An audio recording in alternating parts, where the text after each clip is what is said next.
Are you ready? Ready to take a ride? Grab your coffee and strap yourself in, because the show is about to begin. From the front lines of America, Babylon, and transmitting worldwide on the internet and satellite, you are listening to OMEGAMAN Radio Network with Shannon Davis.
All right, everybody, let's start it up tonight. I'm excited to be here with you. We're kicking off tonight's marathon. Again, Monday, February 27th, 2017. And for those that are just joining us, we've added a new day to the schedule. So now we're broadcasting 7 to 1 a.m. Eastern, Monday through Saturday. So be sure and join us Saturday nights. Well, my next guest is here for the first time tonight, Brother Josh Tolley. And I want to thank Mike Kerr from Hear the Watchman for introducing us. Josh, welcome to the show tonight, my friend. How are you doing? Oh, I'm doing good. Thank you so much for having me. Well, we're excited to be here with you tonight. Josh, as we're starting up tonight, would you like to open up this program in prayer? I would love to. Thank you. Dear Heavenly Father, thank you so much for the ability to use technology that you've allowed us to discover, to spread truth and hope and insight and wisdom, and of course the testimony of your kingdom and salvation around the world. Father, please open the hearts of the people who are listening. Father, remove any shingles or shields that are blocking ears, hearts, minds, any other senses that you're trying to speak to. Father, let people be open to take what they hear and weigh it against the Word of God and to see if it fits for them. Father, let them not hold on to lies that have stolen and ripped away their potential, but Father, let them open into their fullness that you've given them. Father, your Word says that you have a plan for everybody, and that plan is to have life and have it abundantly. That plan is for our good and not our harm. And Father, we know that you are the author and the finisher of our faith. So as we engage in this conversation, just give us both the words that you want us to say and give people the ears that you want them to have. In Jesus' name, amen. I say amen to that. Josh, for those that may be tuning in and hearing you for the first time, sure, tell us about who you are and the radio broadcast and ministry you're involved in. Well, I'm a syndicated national talk show host. I have a show here in the U.S. that airs Monday through Friday, 9 to 11 Central. We also stream it through services like iHeart and iTunes and stuff. I'm also an author, a speaker, a trainer, and that's kind of it. I have a number of websites, joshtolley.com, purplemonkeygarage.com, and of course, a few books, Evangelpreneur, I Predict, and Quit Your Job or Die. Brother, I like to hear what I like the sound of what I'm hearing. That's pretty cool. Speaking of monkeys, Josh, I'm down here in Bali, and I was down in the bird market the other day looking for some bird seed. My wife got me two of these little birds to keep me company out here. All my family's back in America, so she thought maybe birds would comfort me. So we're out in this bird market, and lo and behold, I heard some monkeys. And they actually have monkeys you can buy down here, folks, for like $35 a piece. So just putting the word out. Wow. But I don't know if I'd want to have a monkey. They might, I heard they're kind of nasty. They got to wear a diaper all the time, and they get angry. They start to throw their caca at you. So I don't know if that's a good thing. But what's Purple Monkey all about, speaking of monkeys? Well, Purple Monkey Garage was birthed out of something that happened to me a long time ago. When I was working in the high risk security industry, somebody tried to kill me. And Whoa. I came out of this place, and there was this guy with a knife, and he was going to off me, you know. And whenever you're in a conflict, what determines success is not it's not youth, it's not speed, it's the ability to gain control of space and time. So I knew that I was a little at a disadvantage, but also what I knew is people who are not really trained at killing other people have a tendency to be very tunnel visioned. They seem to focus at the end of whatever weapon they're about to try to use to kill you. So I knew that if I could somehow get past his mental capacity or lack thereof, it would create time, which would allow me to take the space. So as he's yelling every expletive that I've heard of and some that I've never heard of, I yell back at him at my loudest voice, "Purple monkeys eat blue bananas." And that was beyond the scope of what he was prepared to hear. There was no mental file for that. So for about what seemed like eternity, but it was probably only a second and a half, he gets this deer in the headlights sort of look, like, what? Like that sort of glazed over look that we're all familiar with. And that gave me enough time to make up the space, which allowed me to take away the knife. So because of that, I've kind of used that in my training courses as a lead into how people think, why they believe what they believe. And as I've kind of grown my business, people said, you know, their favorite story out of those classes was the monkey story. So in honor of that kind of story, I named my business Purple Monkey Garage. Man, I love the name of that. I'm sure that would make for a good logo too. Purple Monkey. Yes, it does. Tell me a little bit about your background. Were you in the military, private contractor, special forces? What did you do exactly? Well, that part's not really, well, yeah, we can get to that, I guess. So the way back part goes, graduated high school. I couldn't really read. I was kind of illiterate. I graduated reading at a 7-year-old level. So I kind of taught myself how to read, and I was so shy that I couldn't order a hamburger from McDonald's. I couldn't answer the door if somebody knocked. I couldn't answer the phone if it rang. So I was terribly shy, but I knew I wanted to start a business. I just knew that was part of the answer. I knew that there was no way my life was to be destined working for somebody else 40, 50 hours a week. So I started a business 3 days after high school. But at the same time, I was studying some combative stuff, and I was getting pretty proficient at it. And my first gig came from a former Secret Service agent, and then I guess, yeah, in a sense, I became a private contractor. So I kind of did that for a long time, and that got me out of my shyness. And then I kept focusing on why people think, how people process thought, and growing business skills. And over the course of time, it turned into something relatively large, and now 3 best-selling books later and a talk show, here we are. Man, well, number one, congratulations to you, and that is a success story. You know what? I love when you mention the words entrepreneur. Would you call yourself a Christianpreneur? You work for the Lord, but also have a tent-making company? I coined a term called Evangelpreneur, because what I discovered was, in the biblical sense, we're not supposed to be employees, at least not for life. When I was reading the scriptures, what I found, because when you read them for yourself, which only 3 out of 10 Christians do, you actually start to get some meaning beyond whatever the pastor tells you in that nice 30-minute motivational speech they give. And I discovered that there's really only 4 types of people biblically. Modern employment didn't exist. So in 200 years and prior, you had 4 types of people. You had masters, laborers, servants, and slaves. We understand master and slave, so put those aside. That leaves us with servants and laborers. Well, a servant wasn't a slave. A servant, though, had to show up for their shift, their work, when the master said so. What time do you go to work? A servant got to go home only when the master said the workday was done. Not when the work was done, not when the project was done. When do you get to go home from work? A servant could save up enough money to buy their freedom.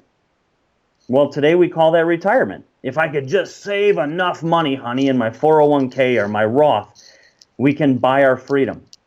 And if a servant really loved their master, they could put an awl through their ear at the city gate and be part of their master's conglomerate forever. Today we call that tenure and pension.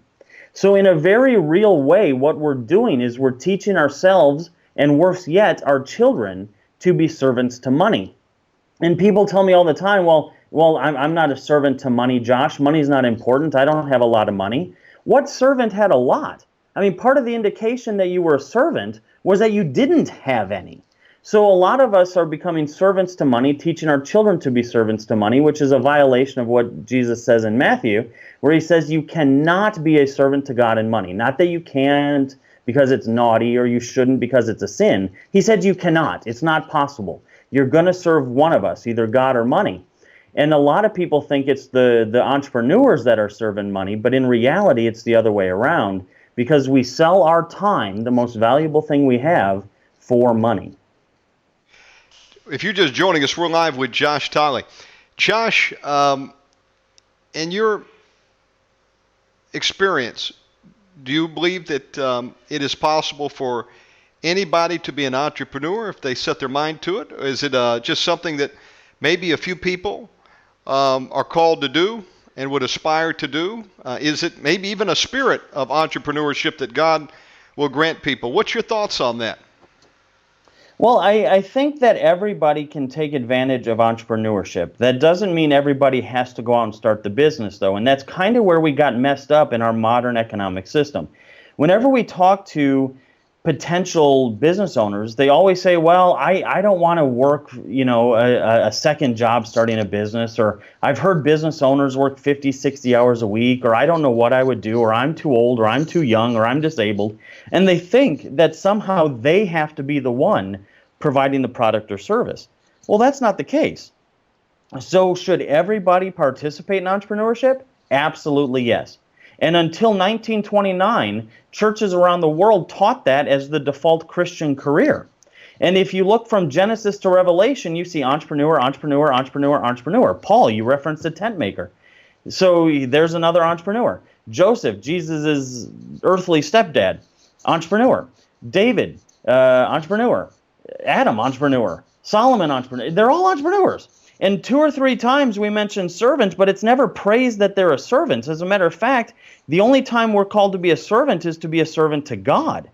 So we can hear on that day, well done, good and faithful servant. So I think everybody should be applying some aspect of entrepreneurship in their life, yes. Doesn't matter if you're 18 or 80, doesn't matter if you're from Yale or jail. Everybody can make entrepreneurship work for them. Once we get outside of this mindset that you have to somehow set up a business that you work 40 hours a week. You know, with the advent of the internet coming available to the masses maybe 20 years back, it's opened up a lot of opportunities for online businesses. What's your take on the opportunity that exists today via the internet? Is it possible for someone to start a business, run it from their home, and make enough to meet ends meet? Oh, absolutely. Absolutely. But to be honest, you don't even need the internet. And I think sometimes what we do is we look at the latest, shiniest thing and think, well, that's where I'm going to find my opportunity. But I own a business that rents out a hot dog cart. That's it. I mean, a local, that's it. It rents out a hot dog cart. People use it to make their own living, but I get a rental fee when people rent it. So there's a business that I didn't even need a computer for it. I've helped homeless people start businesses. I've taught a class where we all pretended we were homeless, took a van, parked it on a random street in a city, and said, okay, the goal of today's class is to not be homeless by the time the sun goes down. So it's not even, where's the latest, greatest thing where I can become a millionaire. That's not it. Not that it's bad. I'm not condemning anybody who's a millionaire, but that's not it. It's about, how do I gain control of my time? Because what's happening right now, Shannon, is the average westernized countries, the families in those countries spend 49 minutes together. When you take out the 30 minutes that they spend with their children, a husband and a wife spend 19 minutes of alone time together. 19 minutes. God didn't want that. That's not God's design. So all these people say, well, God put me in this job. He wants me here. No, he doesn't. That's the equivalent of saying that, let's say you murdered me and you're not a believer. You end up in prison. A prison ministry saves your soul. But did God want you to murder me in order for that to happen? No. He says all things are going to work to his glory, but he didn't want you to sin in order to do it. And today we have so many people who spend 40 hours a week at work and 40 minutes with their family, and you cannot spin Scripture enough to tell me that's God's intention. No, you're exactly right. And I remember a guy one time said, if the chair that you're sitting in is not one that you own, you're making someone else money. And then you work until retirement age and they give you a turkey, a gold watch, and the boot. Yep. Put someone else in there. And I've thought about that. Now, I understand we got to start somewhere, and I understand we need to work, and that's the first step. You may be working for someone else, but ultimately, there's more for people that are willing to put in the hard work and think outside the box. I remember a guy, Josh, it was a stepfather I had one time. His name was Dennis Denmark. He's no longer with us, but I'll share his story. He was an entrepreneur at heart. He would go in and rent a house, okay? He would get like a 3-bedroom house with a basement, and he would have the master bedroom, but he would rent out the other rooms and even put people down in the basement. And he would charge enough that he paid the rent on the house, including his, and he lived for free. And I said, well, that guy's smart. Well, he didn't stop there. He ended up buying these houses, a 3-bedroom house, and then would rent them out, put them in like the Thrifty Nickel. And over a period of time, this guy became like, one of the top landlords in Nashville, Tennessee. There was one other guy that competed, and I said, well, Dennis, it's pretty amazing what you've done. And he said, yeah, I started out with one house, added another, and now I just got all these properties. And he did really well. His was in real estate. I've seen other people do things with the internet, online businesses. I like what you're saying. Yep. You can have a hot dog stand. Really, the sky's the limit. How does a person, though, go about selecting, what kind of business do I get into? You got any advice on that? Yeah, first stay away from things that you know or like. For some reason, somewhere along the line, somebody taught us that if we do something we like, we're going to be happy, and that's the secret to life. And it's not true. I would say the vast majority of companies that hire me to come in and fix them got involved in that business because they liked it or they knew about it from a prior career or schooling or something. What that does initially is it robs us of the opportunity to see other opportunities, which usually there are. So instead of looking at something that could provide for something better for us, we go to that thing that we think we would like to do 40, 50 hours a week. And that's a danger. Next, instead of saying, okay, what sort of business do I want as the first question, we have to back up. And we have to say to ourselves, okay, what is it that I'm after?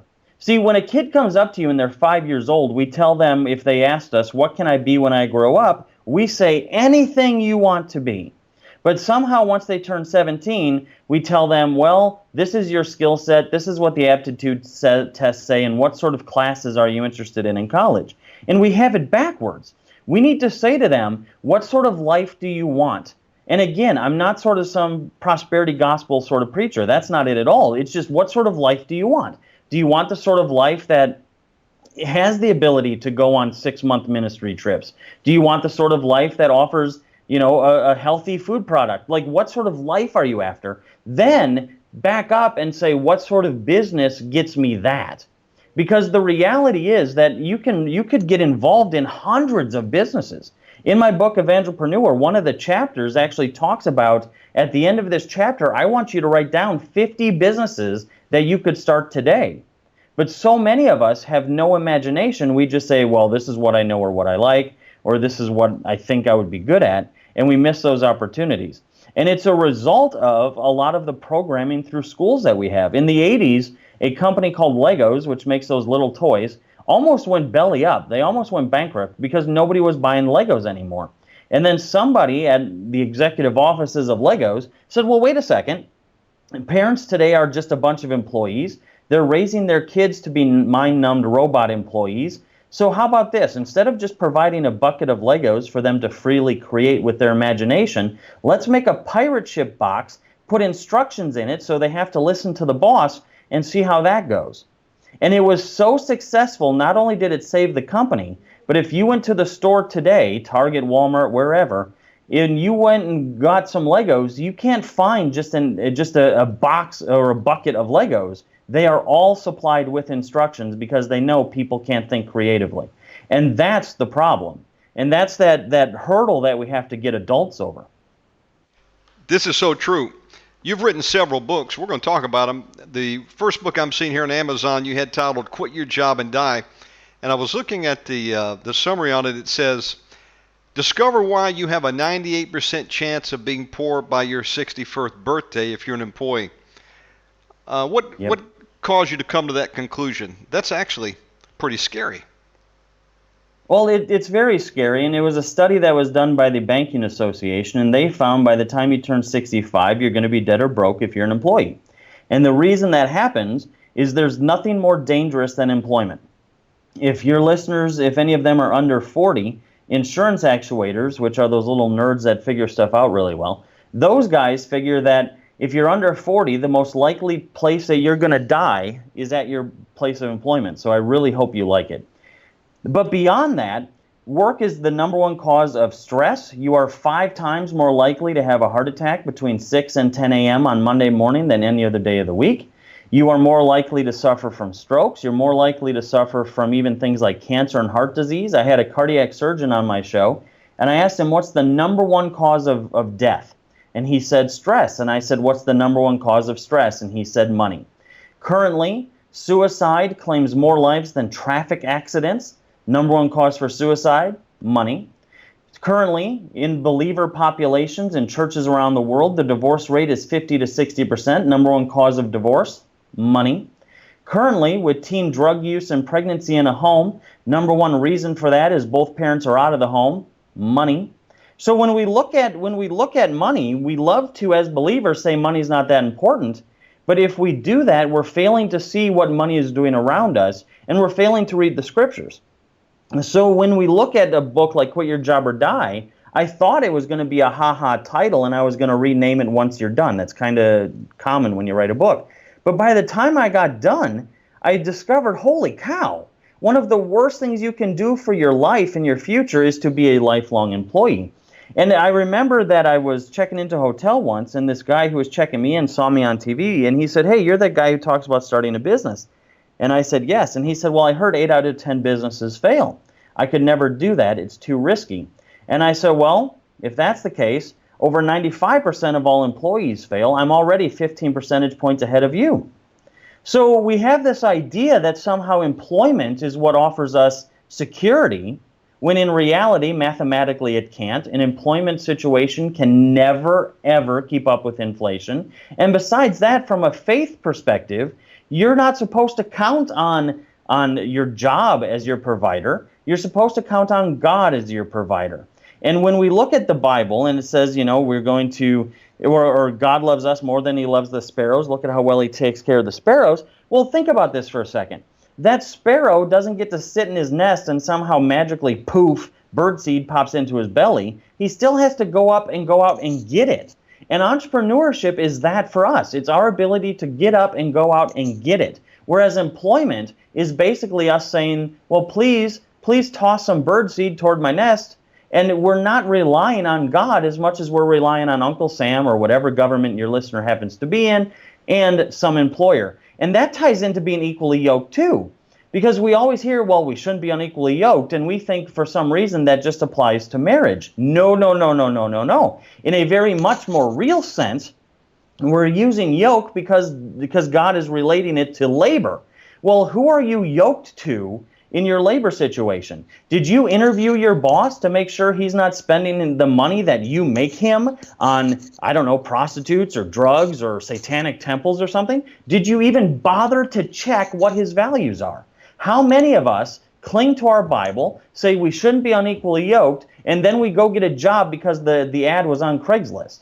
So we are in a very precarious situation, which is why bankruptcy is so high, which is why 7,000 churches a year get foreclosed on. Tithing is at record lows. Bankruptcies amongst churchgoers is at record highs. And nobody seems to want to talk about it unless you're talking about some sort of weird prosperity gospel or poverty gospel.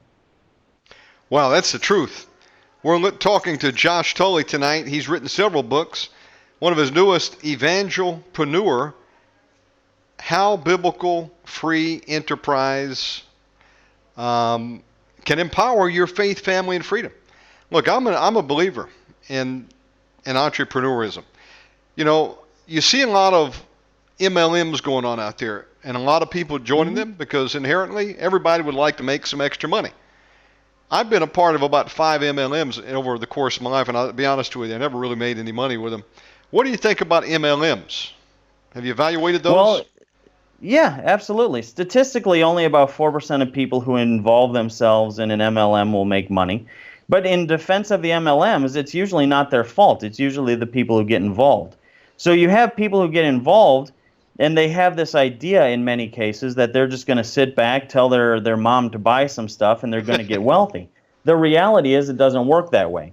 And I've told many people in MLMs, man, if you guys charged $4,000 to get in as opposed to $150, your success rate would go through the roof. Because $150, while it is a lot of money to a lot of people, it's not life-changing money. If it doesn't work, their life isn't going to change. Whereas if you put $4,000, $5,000, $8,000 into something, you're going to make that work. The other thing you have to look out for when it comes to MLMs is you have to select the right one that associates with what I call your meaning of life. So I've developed a 3-step process to help people get to their meaning of life. So many people are sitting there thinking, well, I'm waiting on God to tell me. I'm waiting on God. Holy cow, Noah didn't wait this long. It's not that he's not talking to you. It's not, you're just not putting yourself in a position where you could answer whatever he's telling you. So what I've done is I've developed this 3-step process. It's not extra biblical, it's purely biblical, but it takes you through this process of discovering what you're supposed to be doing. And in that process, we see that it allows us to tell what business opportunities are good or not. So for example, when it comes to MLMs, there are some MLMs that are wonderful. If you're 20 years old, you're looking for a brand new opportunity, something to get your feet wet, learn, maybe make some extra cash. There's some great MLMs for that. And then there are other MLMs that are good if you're thinking, okay, this is something that I want to build for my grandchildren and great-grandchildren as something I leave and pass on. There's great MLMs for that. But what happens, again, just like when trying to discover what opportunity or business we should start, we have a tendency to not think creatively with our MLM, and we get captivated by whatever shiny new product or miracle drug or wonderful juice they're selling, as opposed to evaluating it as a business and how it relates to our overall goal and how we're going to serve God.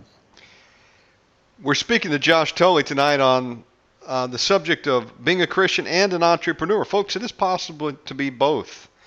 Do you have a desire to make more money? Do you have a desire to be able to do more than you're presently able to do? I would say probably many people do. What do you think about this technology that's come along called Bitcoin, which a lot of people are jumping on board? Have you evaluated that? Absolutely, yeah. We've been talking about cryptocurrencies and alternative currencies for well over 7 years now. And a lot of them are successful. I've been paid in Bitcoin before. I've been paid in a couple other of the cryptocurrencies before.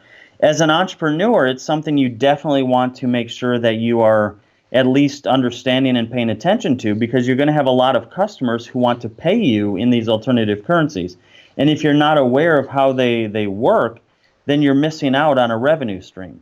Now, there's multiple ways to get involved in cryptocurrencies. You can what's called mine them, which is basically mint them.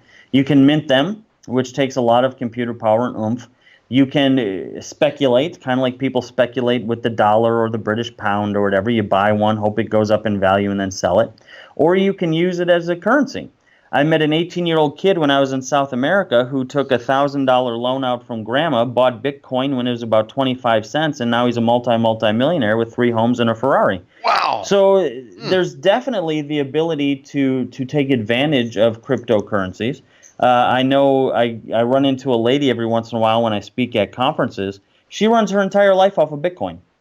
Her rent, her car payment, her food, she gets paid in Bitcoin. So her entire life now is run off of a cryptocurrency. So it's real. It's something that's recognized by governments. It's no longer the spooky thing that only drug dealers and other bad guys use on a dark website someplace. And it's something that a lot of major companies are accepting too. So as entrepreneurs, we have to at least catch up, understand it, and offer it as a way to pay from our customers. You know, I saw the documentary on that about a year back, and man, I immediately wanted to go out and become a miner.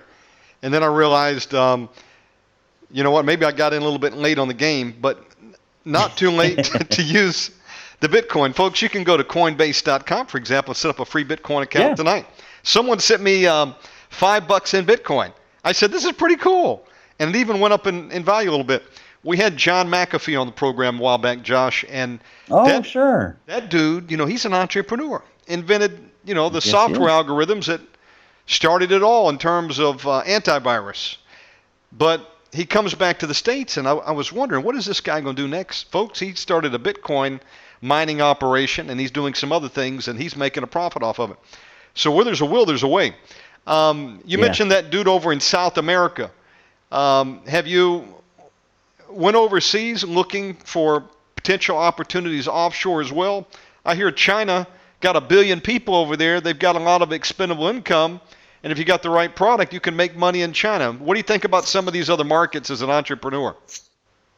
Yeah, I would say that when it comes to other markets, there's definitely possibilities, but you have to then assess what are you after and what is it going to take to access those other markets. So even in the internet age, there are still the proverbial silk trails that you need to follow. You're right when it comes to China. With India, for example, India has a larger class than America has people. Wow. So when you look at some of these countries, yes, there's poverty in India, and yes, it's sad. I totally get that. I'm not trying to downplay that at all. But they have a larger middle class than we have people here in America. So you're looking at a massive, massive opportunity, which is part of the reason, too, just to kind of touch on the political side of money, that's part of the reason that some of these companies are going to leave. I know a lot of listeners in America, they're like, well, now Trump's in office. He's going to get them to stay. Well, because of the way the world has changed, it doesn't really make sense. Tupperware, for example, moved their headquarters from Florida to India. Not because they're anti-American, not because they're anti-patriot, but it just made more sense. When you have a larger population that's buying Tupperware than we have people total, it makes more sense to make the product closer to where the consumer is. And I get it, patriotism and, you know, go country, I get that. But we also just have to realize that there's some logistics to this as well, and the Bible understands that. Remember, God told Abraham, pick up your stuff and move. I'll show you where to go, and I'll let you prosper in that land too. And nobody says, oh, man, Abraham wasn't patriotic. So we really have to look at this with a biblical perspective, and sometimes, you know, set the patriotic flag aside for a second and say, what does the Bible say? I'm not saying that's what all these companies are doing. Yes, there's lots of globalist international cabal companies that are just death on a stick. But there is some reality when you look at international markets. There's nothing wrong with you and your family saying, hey, you know what? I think there's some opportunity in Jamaica, for example. I was just there 2 weeks ago, and there is opportunity there. And if that's what you feel led to do, and you've been an evangelpreneur, so you have the freedom to do it, do it. Josh, there may be some people tuning and say, Josh, I love what you're saying here. I would love to be an entrepreneur, but I'm working 40 hours a week. I'm $20,000 upside down in credit card debt. I don't even know where to get started. Do I pay off my credit cards first? Some people tell me to put money in the stock market. What do I do to get out of this hole? Well, the stock market is basically just a crapshoot, especially lately. I know that everybody's excited because the Dow's hitting, you know, record highs. But the reality is that the stock market right now is a reflection of investors having nowhere else to put it. So they put it someplace and basically inflated their own balloon. So at least they're getting something on their money. But there's nothing really of substance there. Remember, even when Obama was in office, the stock market was supposed to create these sort of trickle-down sort of situations. It's funny how a Democrat believes in trickle-down when it's a Democrat in office, but that's a whole other topic. Anyway, there's this idea that somehow it was going to trickle down, but it's not, because that entrepreneurial infrastructure just wasn't in place. So instead of investing in the stock market, I would suggest at least looking at entrepreneurship. And you can start entrepreneurship really simply. I met a guy at a tractor pull. And he sold lemonade. Now get this. This is an awesome story. It wasn't even my idea. I wish it was. But he sold lemonade at a tractor pull. So nothing else is around. It's not like you're downtown Cleveland or something. So here you are. It's outdoors. It's summertime. You're thirsty. And this is the only dude around. And he's selling lemonade for $6 a glass. And I get it. You get a big glass, one of those big gulp sort of cups. But I asked the guy point blank. I said, how much did this cost you? And he said, with the cup or without the cup? And at that point, I knew he was making money. And I said, with the cup. And he said, 35 cents. And I said, wait a second. So you make over $5 profit per cup? And he says, yes. And I said, how many of these are you going to sell? And he said, so far today, 1,200. And it was a 4-day event. So what this guy does is, all he does is he sets up lemonade stands in hard-to-reach events, does it 5 weekends a year, makes over $150,000, and then spends the rest of his time doing charity and mission work. So in 5 weekends, he makes more than most people will in their entire year, and he's doing it through an entrepreneurial effort. So it's not always something big and grandiose. It's just spotting the right opportunity. Because if he did that downtown Cleveland, he wouldn't make a dime. People would go to McDonald's and get the large soda for $1. So it's all about being able to take advantage of the opportunities that you're seeing as well. That's amazing. We're live with Josh Tolley. Josh, the Bible talks a lot about money, and one thing that it says up in the very beginning is issue of tithes and offerings to the Lord, Malachi 3. I know a lot of people don't like that verse, but what have you found out about it as you begin to study it? Is tithing and offerings to the Lord an essential part of becoming a successful entrepreneur? Well, giving is always important. God rewards a cheerful giver. Now, in the terms of, is it technically a tithe, I'm going to let theologians kind of argue about this. I've seen debates where technically it can't be the tithe because it's to the temple. The temple's not there, so technically it's not a tithe. To me, that's kind of interesting theological talk, but it still doesn't skirt the issue. God loves a cheerful giver, so give. And it's not always money that you're given either, because if we were going to be real by the code of the KJV here, you're supposed to be giving your wheat and your fruit, and well, I don't have any fruit, so I'm kind of up a creek. So we have to take that adaptation and say, okay, how does it apply today? And I think that if you are part of a church community, yes, give to it. For goodness sakes, I mean, when tithing is at record lows, since we've kept records, something's wrong. Something's seriously wrong. When you're not willing to, and I'm not saying if you're poor, you know, if you're technically poor, the church is supposed to be given to you. And we could beat some pastors over the brow with that in a second. But if you have the ability to give. This idea that somehow you're rolling around in a Beamer, but you gave, $7 of spare change to a church, that's not a cheerful giver. So you do have to weigh that in your heart. You do have to realize that it all belongs to Him anyway. And what's amazing is, believer or non-believers, even when non-believers take advantage of this giving principle, they get rewarded. One of J.D. Rockefeller's, they don't put this in a lot of documentaries, but if you read his stuff, a lot of the credit he gives for his success, even though some people listening would say, well, he's kind of on the Illuminati side of the stick, he's still employed this giving strategy where he gave 10% religiously. And he credits that for the reason that it kept coming back and compounding. But we're getting to this point where, you might make 70 grand, but you might give $7. And I think that causes a problem. But on the other side of that same coin, when you are poor, it is not biblical to somehow tithe your way out of poverty. These pastors who are saying, well, just put it on the credit card. If you can't afford it, go into debt.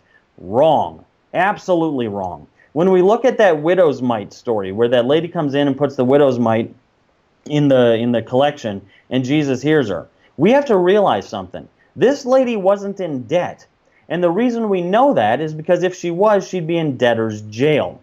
So this lady, while broke, was broke. Whereas in a lot of cases now, we have people going into debt on this illusion that even if you tithe on your credit card and pay it off next year, somehow God's going to press it down, overflowing, and you're going to become a bazillionaire. So you have to be really careful to the teachings that you listen to. And that's why I make a really strong point of saying Evangelpreneur and what I'm teaching is not prosperity gospel. There's not some sort of magic thing and you're going to wake up with a Bentley tomorrow. What it is getting back to how God said make money, how God said to place debt as a priority or not. And I think that message has to get into more believers' heads. Josh, hit on this subject of indebtedness and credit cards. I mean, people buy Christmas presents on their credit cards. We buy the car and take a loan out for 5 or 6 or 7 years. You've got the mortgage. Everybody has one, two. There was a time, folks, I literally had 30 credit cards. I'm not joking. My goal was to get every credit card I could. It didn't turn out too well for me. But the point I'm making here is we've become a nation where people got credit cards. They're maxed out to the hilt. Yeah. And look at education, even student loans that are literally putting people in bondage. Talk about that. That's a whole subject in of itself. Can you be a successful entrepreneur without getting into debt? Or did you find that a certain amount of debt will be necessary to capitalize your business? No. There's never a reason that you should have to go into debt to capitalize your business. If that's the case, you're starting the wrong business. And this is why I teach a principle of starter businesses. So, for example, I had a guy come up to me and he said he wanted to start a bed and breakfast. And I said, well, do you have like $380,000 I don't know about? And he goes, no. And I said, well, then you need to choose a different business. And he said, well, see, I told you it takes money to make money. And I said, no, it takes money to buy a bed and breakfast. And that's a completely different sentence. And I think that's where we get into a lot of trouble. We think, what sort of business do I dream of having? Well, yeah, that's going to take money that you don't have. So you either have to go into debt or you have to give up on the dream. But if instead you said, okay, what's my priority? First priority is to get my time back so I'm not working 40 hours a week. That we can do relatively quickly. Now, once you start a business that does that, what's the next business we can start that actually generates that $350,000 we need to buy the bed and breakfast? So you might leapfrog 3 businesses to get there, but once you get there, you're not going to have any debt, which allows you to do something amazing when it comes to your competition, and that's basically destroy them. Because you can then price things where they can't, because they have payments to make, you don't. So by being a debt-free evangelpreneur, it allows you to be a very, very powerful player in the marketplace. And sadly, there's a lot of really annoying sort of business trainer, guru, motivational people out there who talk about how you should always build wealth off of leveraged debt or other people's money. And this is 7 flavors of absolutely nuts. 1, it kind of goes against biblical principles where it tells us not to be in debt. 2, it's kind of foolish. Because to a very real extent, yes, you might be able to play the interest rates a little bit, but those interest rates are not a given. They change, and markets collapse. So then you're going to be left in a position where you have absolutely nothing. You might have less than nothing. You might be $350 million in debt. I was listening to this guy talking about, well, you have to leverage real estate property. And he's got $350 million that he owes, and if somehow the market tanks, he's now going to have to pony that up. Whereas instead, if he would have went a different route, he could still be just as wealthy, but he would have done it debt-free. So that way, when the market crashes, he can then gobble up all these other people who are foolish enough to get into debt. And this is why I also teach in the book that a bad economy, if done right, is the best time to start a business. In a good economy, it's expensive. It's expensive to get commercial space. It's expensive to get new equipment.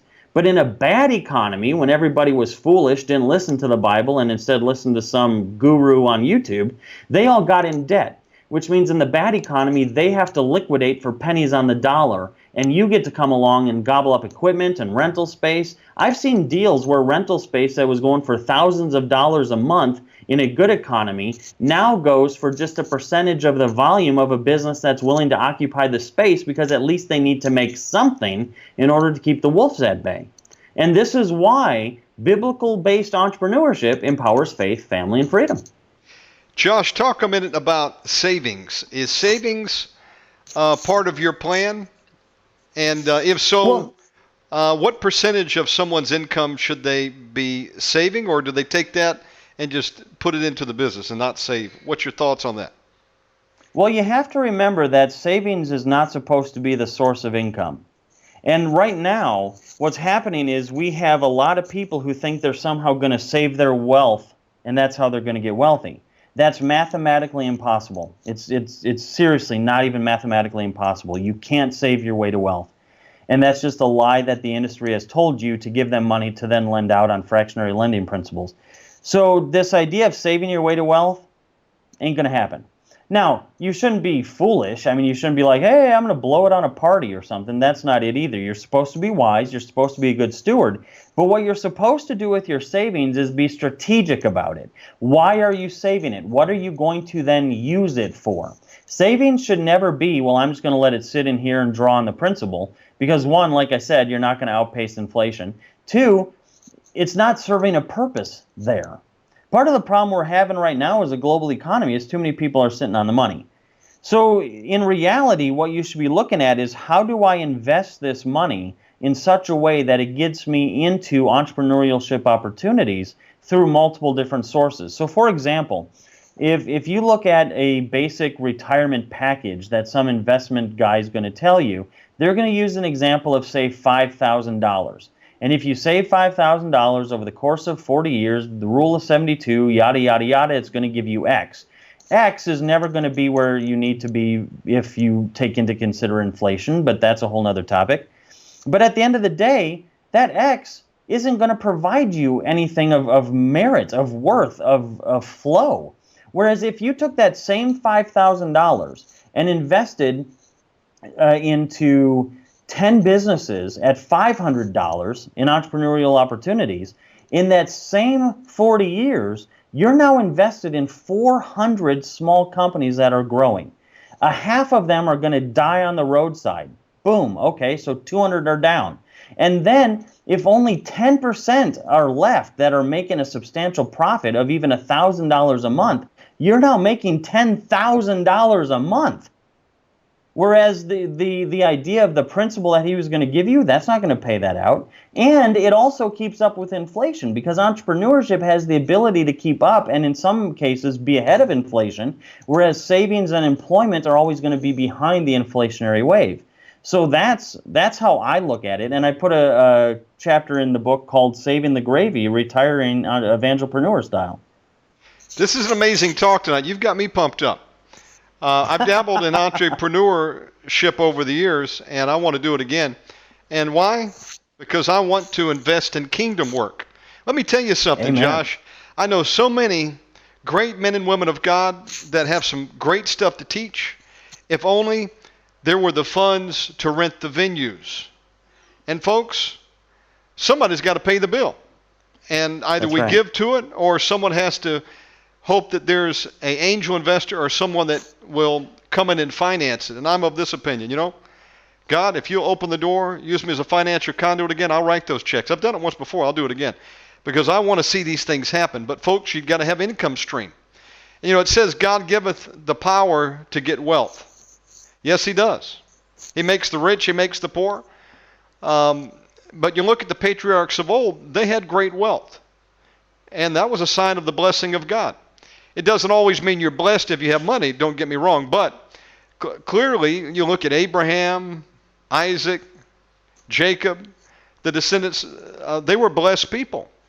And there's nothing wrong with being blessed because you can then abound to every good work. That's what we're trying to promote here tonight, not just so you can heap it up on yourself, have 2 barns back there and fill them up and say, okay, soul, you did good. Not saying that at all, but if God's going to bless you, can he trust you, number one, to be a good steward over it? And secondly, are you just going to heap it up on yourself, or are you going to use that abundancy to go out and minister to others and do kingdom work? If you take the latter, that's your goal, then I believe God will move in your favor.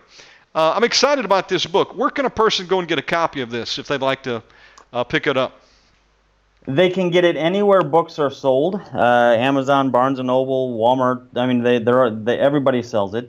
They can also go to my website if they want an autographed copy. And if they are starting a business, thinking about starting a business, or have a business that needs to be fixed, they can contact us as well. We do coaching, we do classes, we do seminars. So we have a whole plethora of options to help people actually get to where they need to get. But you brought up a couple of interesting points. And when you quoted that scripture about how God gives the power to create wealth, in that same paragraph, it talks about the reason he does that is as a sign of the covenant. It's a sign of the covenant. And then when we look at Jesus, he talks about the poor in spirit, and he talks about the humble and the meek. But when he references the poor, he says the poor will always be amongst you. Well, just from an 8th grade logic class, you see some structural issues with this. That means if the poor will always be amongst you, you are not the poor. And unfortunately, we teach, again, either some weird sort of prosperity gospel or a poverty gospel, when in reality, I'm not talking about an amount, nowhere did I say millions of dollars, but in reality, it comes down to, look at the man who buried the talents in the dirt. What happened to that guy? Not only did he get reprimanded and the amount was taken away, he got punished. Do we want to be punished? Are we taking our talents and burying them? Whether it's through panic sort of mindset savings with this idea we're going to save our way to wealth, or if it's with the talents that he's given us. If you can be an employee, you can be a much better entrepreneur. You know, this is true stuff. We're listening to Josh Tolley, and he's been talking tonight about Evangelpreneur, how biblical free enterprise can empower your faith, family, and freedom. He's also going to be speaking at an upcoming conference called Hear the Watchman. Now, folks, that's going to be an exciting conference to be a part of. If you can make it in person, it's going to be held out in the Dallas-Fort Worth area. The website is hearthewatchman.com. Mike and Jeannie Kerr are putting it on, and they've got some great speakers lined up. Josh Tolley is going to be there. Josh, that's going to be March 31st to April 2nd. Can you give us an appetizer? What are you going to be speaking on out there? Well, I'm going to be digging deeper into some of these issues. I'm also going to be talking about relationship issues, and I might even be teasing my next book, Why They Don't Believe, the real reason people don't believe in God and what we can do about it. And we're gonna empower people. The thing I love about the Hear the Watchman conferences, this is going to be my third one, it brings together so many different topics and so many different speakers. It's not one denomination. It's not one speaker and all the things that he's offering, so sign up for his blah, blah, blah. It brings together all this information, and it does so in a way that lets you walk away with the empowerment to do it. And it's great if you can live stream it, but it's even better if you can be there. Because some of the best conversations I had with people were after I was speaking. It was in the hallways, or it was at the tables and booths, where you get to dig into some of these real specific cases. Like, Josh, this is what's going on. What do I do about X, Y, Z? And, you know, it kind of ties into what we were talking about. One of the things I love to do is I love to take people who have businesses and make them better, make them more successful, get them out of the rat race while still improving the business itself. And the Hear the Watchman event is kind of like that for all of life. You have people there talking about some of the cool conspiracy stuff, which we all kind of love, but you also have people talking about marriage and health and food and in my case, entrepreneurship. And it blends together to create a weekend where you leave really equipped to go out and be in the world, but not of it. HearTheWatchman.com. You can sign up there, get your tickets. There's also a special code, OMEGAMAN, give you $20 off per ticket. And if you can't make it, let's say you're over in England tuning in tonight, some of you are, click on Reserve Live Stream on Demand, and you can watch the whole conference from where you're at. Back to you, Josh. We got about 10 minutes left. I want to thank you for coming on tonight. On your radio show, when and where do you broadcast, and how can people listen to you? Well, we broadcast everywhere. So every day we have listeners from all 50 states and 160 countries. They can listen. If there's not a radio station in their area, which they can go to gcnlive.com and see if there's a station in their area. I will say, though, that list is not always updated. So turn around on your dial and call some radio stations, see if they carry it. If for some reason they don't, You can listen via iTunes, TuneIn, Stitcher, iHeart, or a number of other sort of streaming services. We have a YouTube channel where we post a lot of the clips of the show on there. And, of course, they can follow me at joshtolley.com, JOSHTOLLEY.com, or Purple Monkey Garage, all one word, .com as well. Josh, when you say nationally syndicated, is it internet stream only, or does it also include terrestrial stations like FM AM? Terrestrial stations as in FM AM. So they can go up and down the dial, see if they hear us, contact a local station and see if we're airing, or just go on the website and see where we're airing. But we air in some pretty big markets, and we're adding stations all the time. Dude, that's awesome. How long have you been doing radio? This is going to be my 6th year anniversary this July 4th. We started July 4th, 2011, and this is going to be our 6th year anniversary. Dude, your other businesses aside, just going from no radio to becoming nationally syndicated, that's a success story right there. How did you go about getting into radio, and what does it take to get to that level where you get nationally syndicated from the humble beginnings of a podcast? Well, here's the weird thing. We never started with a podcast. Wow. And I think that's a huge, huge element to it. You know, there's a lot of people who think, okay, well, I want to make it to mainstream media, so I'm going to start with a podcast. And in reality, it's kind of a blockage in a lot of ways, because then the syndicators and the broadcasters look at that and say, well, wait a second, what's the element of network growth that we can take advantage of here? So we actually went from no radio at all to 1 week on a local station to kind of get my feet wet with the equipment and all that sort of stuff. And then we went to syndication. So it was kind of a whirlwind, and I was crazy nervous, if I'm going to be honest with you. That first show was just a complete disaster. But now we kind of got the hang of it, got the swing of it, and we have some awesome guests and great shows, and it's just a blast. I have a great producer who lines up some awesome talent, so it takes a lot of the burden off of me too. What's the format of your show, and what do you talk about there? Is it all entrepreneurship related, or what do you speak about with some of your guests? Oh, no, we talk about everything. We talk about politics, religion, relationships, current events, conspiracy theories. My kind of approach, somewhere along the line, and I think it was because I did terrible in school, I've developed a very unique process of using logic, reason, and strategy. And I take that process and I look at issues, and without the two-side sort of bias to it, we just break down issues, find logical conclusions, which allow us to empower our listeners then to take advantage of that information and make changes in their life. Okay, now I'm just going to throw a bonus question for my own benefit on how do you monetize radio? What's the secret to it? I know so many people out there doing internet radio especially, and they all cry, hey, I can hardly keep this thing afloat. You got any advice on that? Is it through advertisers,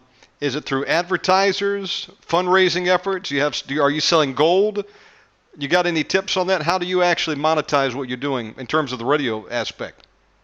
Well, the benefit to being on actual radio is you have certain contracts and agreements with broadcasters. So that's definitely an advantage that internet streamers just don't have. And not going to lie, that's a huge difference, or one of the huge differences between internet radio and broadcast radio and television. So that's a benefit. But beyond that, you really have to be an entrepreneur. First, you have to be making enough money outside of your podcast, so your podcast doesn't have to make the money.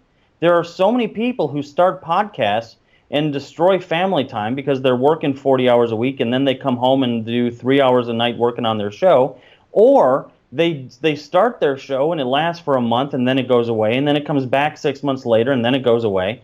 So you really have to develop revenue streams outside of broadcasting. Then it's amazing how you can then spot easier the opportunities in broadcasting because you don't have to make it work. It's kind of like they tell you never go grocery shopping hungry. Too many people think, well, I'm going to go become a celebrity. I have something to say. I'm going to start a podcast, and the money will just flow. And that's the wrong way to look at it. You have to be an entrepreneur, an evangelpreneur outside of that, and then the show can just coast. And for some reason, God blesses it a lot more when it does that. Man, that's fantastic, and congratulations to you. Definitely keep up the good work there. And you're working on the new book. When do you expect to be releasing that? That book is actually, thank you for asking about that, by the way. That book is actually coming out at the end of, I think, October. It's coming out sometime in the fall. And I think this is the first place I've actually announced it, to be honest. What are you going to call it? And it's called Why They Don't Believe. And what it does is it kind of breaks down these excuses people tell themselves as to reasons they don't believe in God. You know, well, it's science, or there's too many gods, or God's mean, or why does he allow bad things to happen, or he's abusive to women in the Bible, or he said kill everybody. It kind of takes all these excuses and blows them out of the water, where there's really no way you can be a thinking person and still hold on to that excuse. And it breaks it down to the core elements, which is really, there's only 4 reasons people don't believe, and we list those in the book. And then in the last part of the book, we talk about what believers can do to understand belief systems and how people process thought, kind of what I made a career out of, and use that information and knowledge to help people get over those 4 hurdles that's keeping them from believing. That's going to be an exciting book. Folks, the books that Josh has written, you can get up on Amazon. I just looked and ordered a copy of the newest book he's talked about that he released, and then I'll be looking for the one you got coming out later in the year. I want to encourage you to get over to his website. If someone would like to reach out to you, what's the best way to do that? Do you have an email address? Yeah. The best way to reach out to us, whether you just want to stay connected or you have a business you need to grow or fix or whatever it happens to be, go to joshtully.com and there's a contact us form there. Or you can email me. And to be honest, I might not see it, so put in the subject header, OMEGAMAN Radio or something, because we get a ton of emails. But email me at contact@joshtully.net, and if it says OMEGAMAN, I'll make sure whoever gets it forwards it on to me so I can read it personally. Fantastic. Josh, we want to thank you for coming on tonight, my brother. It's an honor, and we'd love to have you back on again. Oh, I can't wait to be back, and I want to return the favor at some point. We're going to have you on my show as well. It'd be an honor. I want to thank Sister Brittany for helping us set it up tonight, and Josh, God bless you. We'll see you next time, my friend. Sounds great. God bless. Thank you, sir. And folks, I want to encourage you to get out. If you'd like to meet Josh in person, you'd like to meet and hear some great speakers. Mike and Jeannie Kerr have put together the Hear the Watchman Conference. And if you go to hearthewatchman.com, you're going to see all the speakers that are coming up. Let me tell you about some of them. They're going to be Josh Tolley, who you just heard from, Josh Peck, Pastor Carl Gallups, Coach Dave, Billy Crone, Dr. Michael Lake, our friend, John Reagan, Jake Rushatsky, Pastor Mike Spalding, Casper McLeod, you've heard on this program, Mike Norris, son of Chuck Norris. I met Chuck one time. Lisa Haven, Derek and Sharon Gilbert, John B. Wells, Pastor Paul Begley, friend of mine, Ellie Marzulli, Russ Tisdar, friends, Michael Baldea, my friend, Derek, Sharon Gilbert, new friends. I want to thank Mike, by the way, for introducing me to these great people. First time ever coming on this show. We've made so many new friends through Mike and Jeannie Kerr. God bless them both. Now, you can get out to their conference, Dallas-Fort Worth, Texas, coming up 1 month from now. So you got time to plan. March 31st, April 2nd. It'll be held at the Hilton Dallas-Fort Worth Lakes Executive Conference Center Hotel. The website is going to give you a place that'll show you the event schedule. You can purchase your tickets. If you use coupon code OMEGAMAN, one word, it'll give you $20 off the tickets. But if you'd like to be there, and you can't because you're in Africa right now and you won't be flying back in time, all you got to do is on that website, there's a place that says Reserve Live Stream on Demand.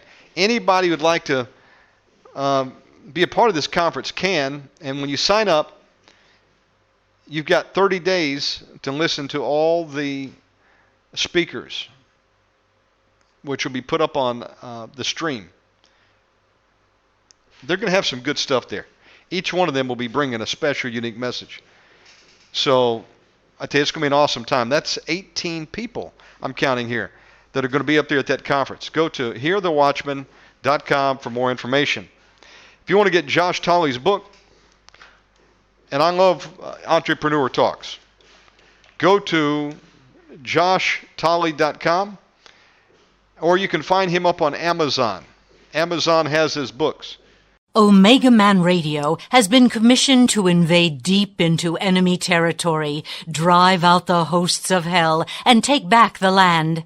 Our mission is to preach Jesus Christ, the Son of God, who is the only name written under heaven by which men might be saved, cast out demons, and pray for the sick that they may be healed in Jesus' name. If this program is a blessing to you and you would like to take part in this harvest of souls, join with us and attack the hosts of hell by donating any amount online at www.omegamanradio.com.